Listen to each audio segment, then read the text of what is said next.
Welcome, motherfuckers, to the Matt Signal Podcast. Hello and welcome, everybody, to the no longer unnamed Matt Signal. I am your host, Matt Jablonski. This is not the podcast you need. It is, however, the podcast that you deserve. I am here in the Matt Cave with my bat sandals on, ready to attempt to record this podcast for the third time. To be perfectly honest, I tried to do it yesterday and I feel like shit. This is more of a life thing than, life choices thing than just being ill. This is 31 years of what in the fuck am I doing to myself that I've really had to start thinking about. And I guess right off the top, I'd like to clarify that I don't expect every episode to be a bitch fest. I actually, I had it in my head that I wanted this to be a lighthearted affair. But things have just been what they are, and the last couple days I've really noticed I don't feel too good. So, baby steps today, trying to eat cleaner. Gonna have to figure out how to convince myself to put these damn cigarettes down. It's been a good run. Well, it's been a good run. That's about the most idiotic thing you could say when you're talking about a cigarette habit that you've had since you were like 15 years old. So, if that gives you any idea of the where my mind's at, it's gonna be a little bit. I guess we're starting off on a little bit of a down note.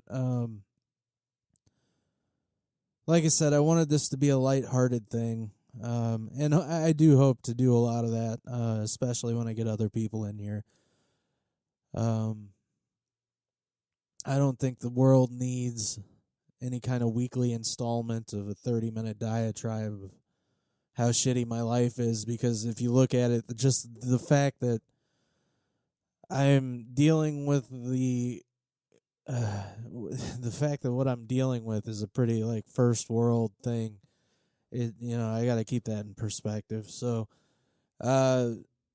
maybe I guess we're starting off a little low now. Maybe we'll try to build up from there. I don't know. The topics I've been thinking about aren't exactly super fun things to discuss either, but I guess it's just what's been going on. I guess off the top, now that I got a little bit of the bitching out of the way, I explained the, sort of maybe shitty tone I have, or I don't know. Anyway, thanks. I didn't expect 48 people to listen to this. I really, maybe 4 or 5 of my friends and my mom and grandma, so, hey, that's pretty cool. I guess I don't really have any way to segue into things, but since we're starting off on this kind of tone, I guess one thing I want to talk about that's been in the news is the idea that the FCC is considering eliminating net neutrality. Net neutrality has taken on several different forms since, around the late 90s. There have been different concepts of it. Mainly it was just a handful of guidelines that were more of suggestions than actual rules. But in 2015, it was actually signed into law under President Antichrist himself. Oh, man, there's a discussion. Anyway, I guess the idea of net neutrality, as I understand it, is that it's a safeguard to prevent internet service providers from favoring specific, let's say, businesses, websites, content over others. It basically prevents. Well, Google's as big as it is now, so let's say Google can afford to pay to play. So it prevents a company like Google from paying a company like Comcast, and this is all hypothetical, hundreds of thousands, if not millions of dollars to ensure that their website runs faster than, I don't know, Bing. Honestly, I mean, Google is a verb at this point. Let's not say nobody. I occasionally use Bing. Life hack, it's actually pretty solid for porn. Anyway, seriously though,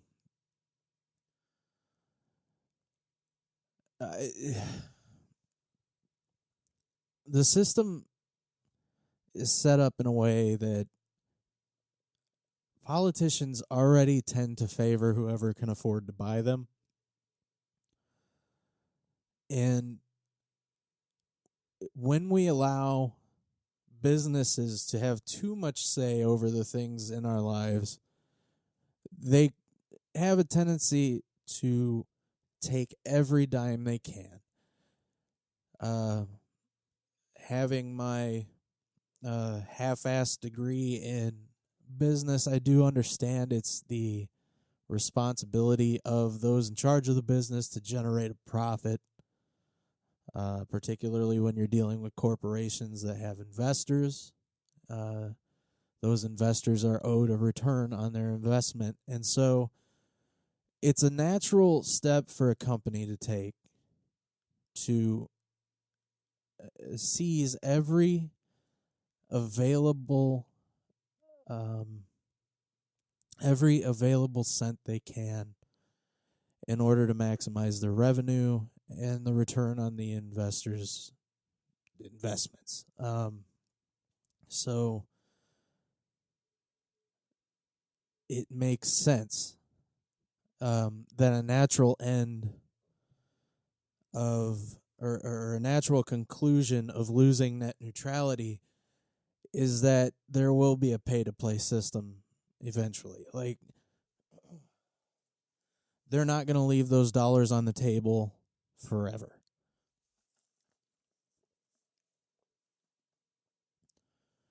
I had a little bit of a discussion with a dear friend of mine online, and it was pretty brief, and he made his point quickly and succinctly, as he does.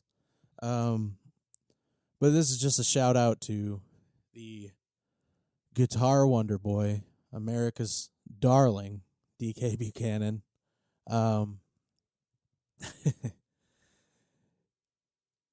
He made what I believe to be a very solid point, and that's that he trusts the government less. And, well, it's hard to argue with that. It's a weird transitional time we're living in where, on the one hand, where I tend to fall socially would probably be, I mean, you could probably call me liberal and you wouldn't be too far off. However, that's on the specific social issues. What I don't like is this new mob mentality that really, really exists on the left side of the aisle right now, where anytime you say something that is not viewed as politically correct, you're stripped of your credentials, you're shouted down, you no longer matter, you no longer have a voice. They're real quick to call you something that ends in "ist," racist, sexist, or "ick," homophobic. So that's where they kind of lose me. But on the other hand, we have the conservatives who really have this tie-in with big business lately that is undeniable. The corruption in our government is getting pretty deep. I mean, in any government, there's always been corruption to some degree. People are going to manipulate the rules as best they can to suit what they need or what they can get. But it's really gotten to where it's just out front. And I don't know how much more those in charge can do to motivate people to really look at what's going on and get involved. Honestly, it's your choice not to. I can appreciate that as much as I appreciate anything else. But my opinion is that net neutrality is important. That system actually favors the small business as much as it favors the big business. So basically, Ted's T-shirt shop has as much chance as performing as well as Amazon. The way that it is, and there's really nothing you have to worry about changing that. Now, if we were to roll back net neutrality, Ted's T-shirts might generate a decent income for Ted, but he's not going to have the money to pay to get the same speeds, availability, and, well, let's just say speeds and availability that Amazon or Google or eBay have. And I think that's kind of it's a little bit of a scary notion, because it also leaves internet service providers the option to favor their speech,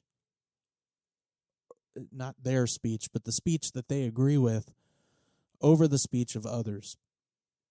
And that's where I think it gets hairy, because, like it or not, the internet has become and will continue to further evolve into our primary mean of communication with both ourselves and eventually the world around us.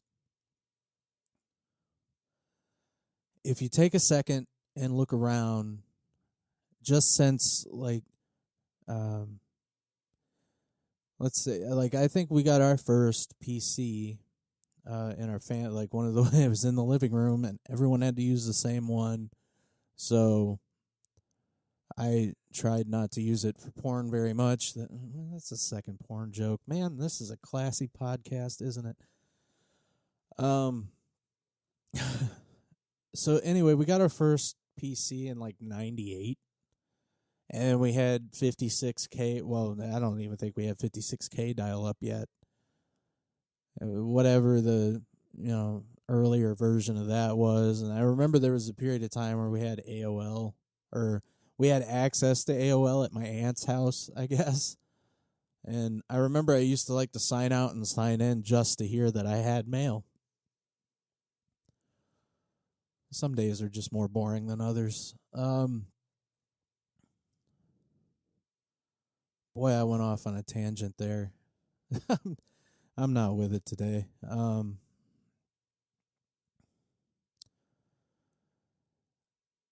I got it. So we've gone from in 98, when, we got our first computer in 98-ish, to now look at the evolution since the first computer some of you got. Some people who hear this may have been born with them, but there are more and more devices in your home. There have been progressively more and more devices in your home over that time that have internet access on them. That is only going to continue. There's going to come a point in time where most of the things in your home have a Wi-Fi connection. Those Wi-Fi connections may not always be sending data, but believe me when I say almost everything in your house you will be able to control with the equivalent to Alexa. So maintaining a certain level of openness to all different types of traffic is all different types of legal traffic, let's say that, is an important thing, I believe. I also believe that when it comes down to the people versus businesses, that the only people that can help I'm saying people too much, but the only ones that can help the people in that situation are legislators, which ironically are often lately, not just lately, but often owned by businesses. So it's kind of a catch-22.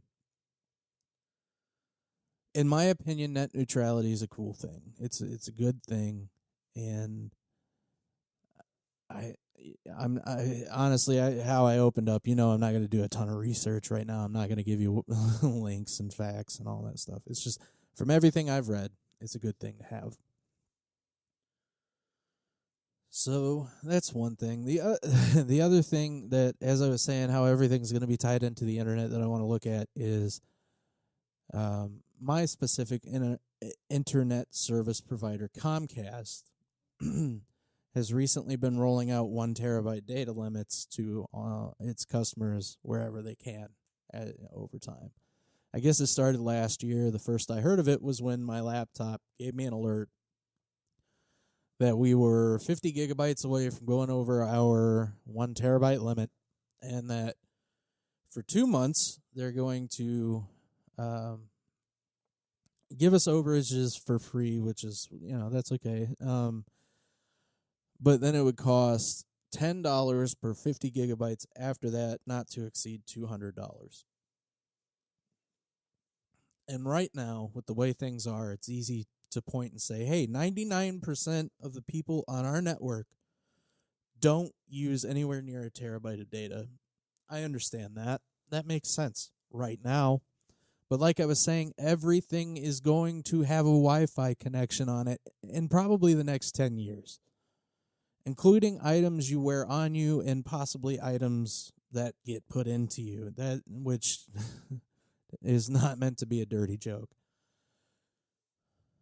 We are going to be looking at some things where people are asking whether or not this is symbolic of the mark of the beast. They are going to have ways to enhance the human body and interact directly with the internet from your body. Like, that is definitely going to be a thing. So that 1 terabyte limit right now may not seem like a big deal.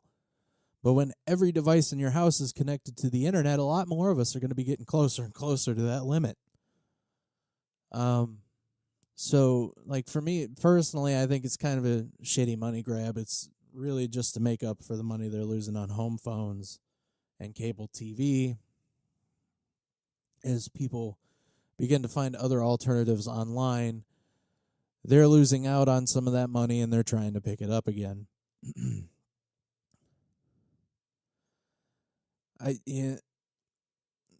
This is where I get into the issues of why we need regulation on these industries like cable providers. Very few companies can afford the overhead that goes into laying the foundation for like cable services. I mean, think about it. Most houses, well, not all. I mean, I've lived in houses that cable service don't run to, but most houses it's already ran into the house, and you have your choice of maybe 2 providers if you're lucky. I know in our area we have 2 cable providers, Comcast and AT&T, and there are certain parts of town and certain, and definitely parts of smaller towns where you can only get one or the other. So what I'm trying to get at is that there's no real competition in that marketplace, and the barrier to entry is so insane that it doesn't invite more competition in. So essentially, by default, by being the first ones there and the longest ones running, some of these companies hold segmented monopolies on the industry. And some of that is even approved through the FCC. They do zoning and, issue exclusivity rights to certain places. And it really just gives these companies the ability to kind of run roughshod on us.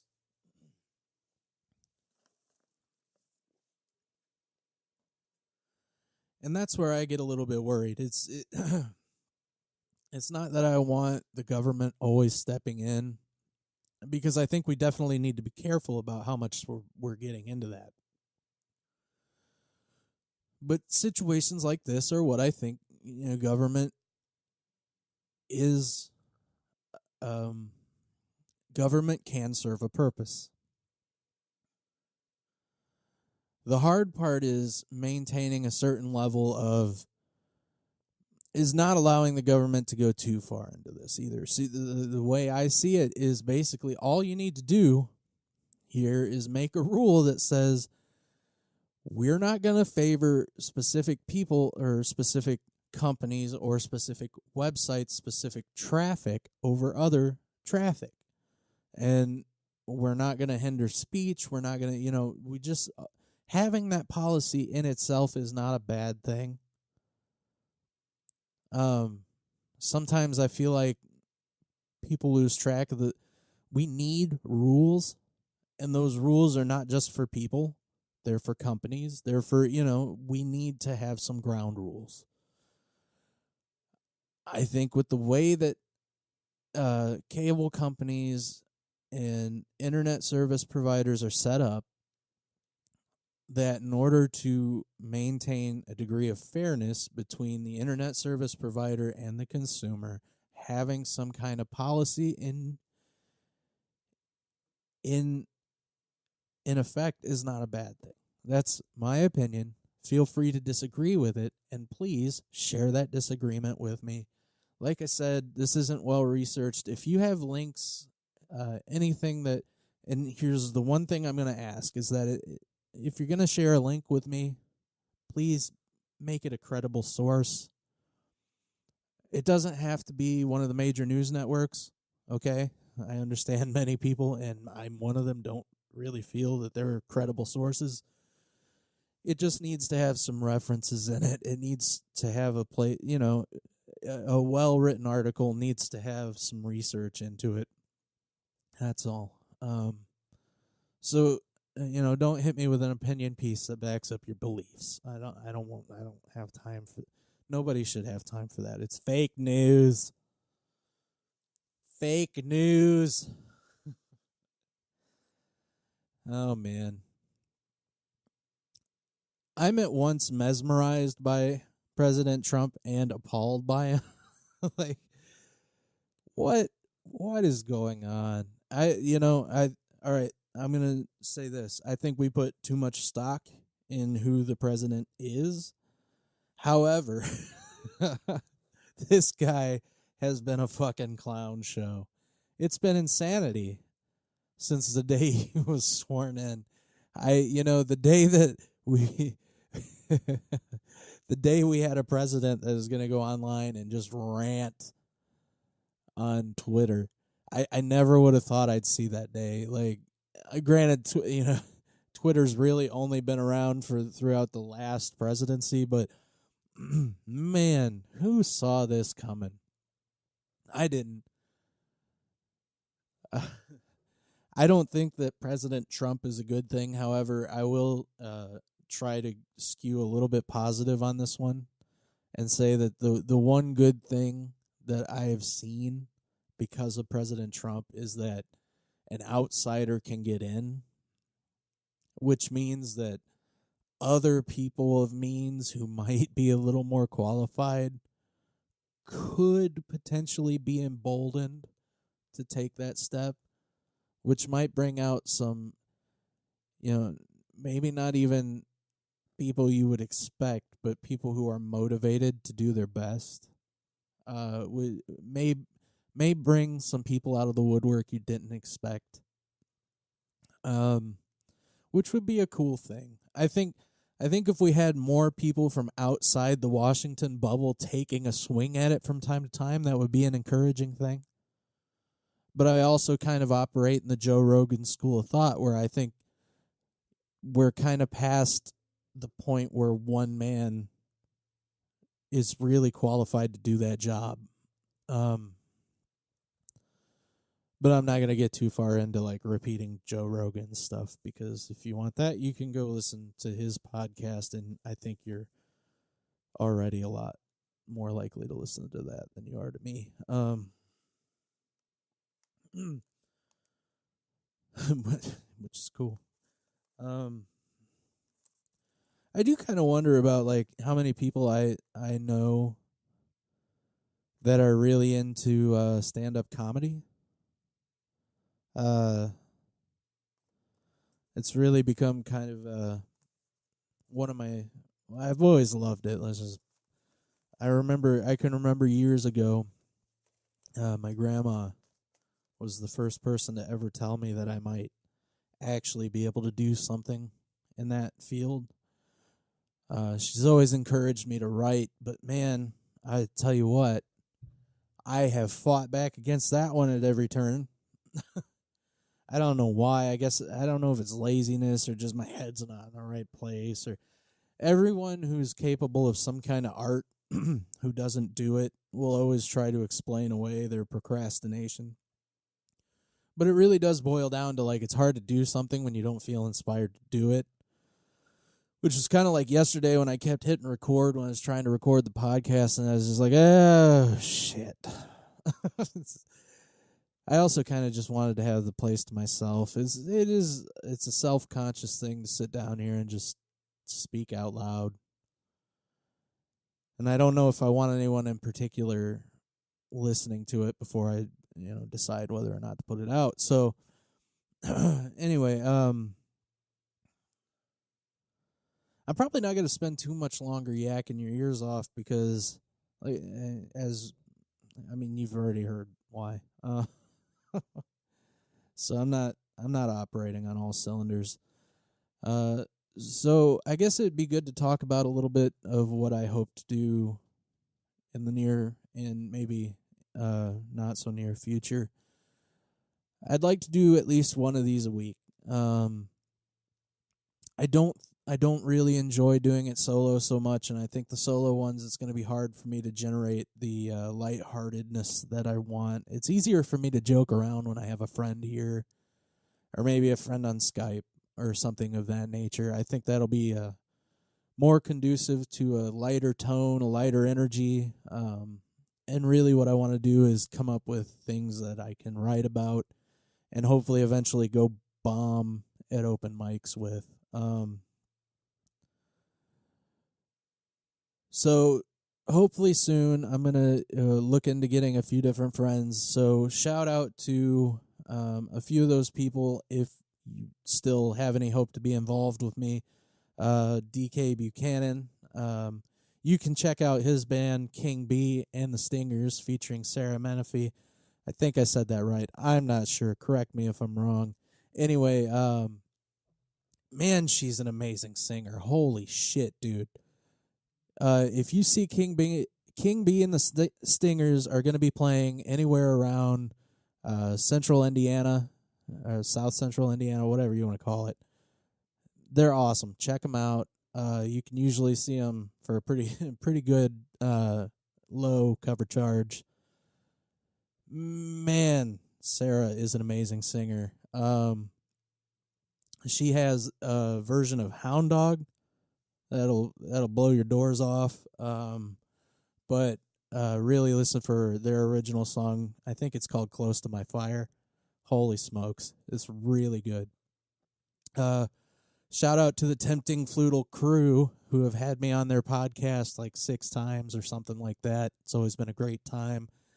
I'm hoping to get as many of those guys onto my show as I can. Hopefully we'll do, it'll be sort of like what we do on their show, but with me as the host. They have an open invitation. I have a great time anytime I'm around those guys. My friend Beth, we have some interesting conversations. My mom, I'd like to talk about spirituality with. Brenda Jablonski, she's awesome. Love her to death.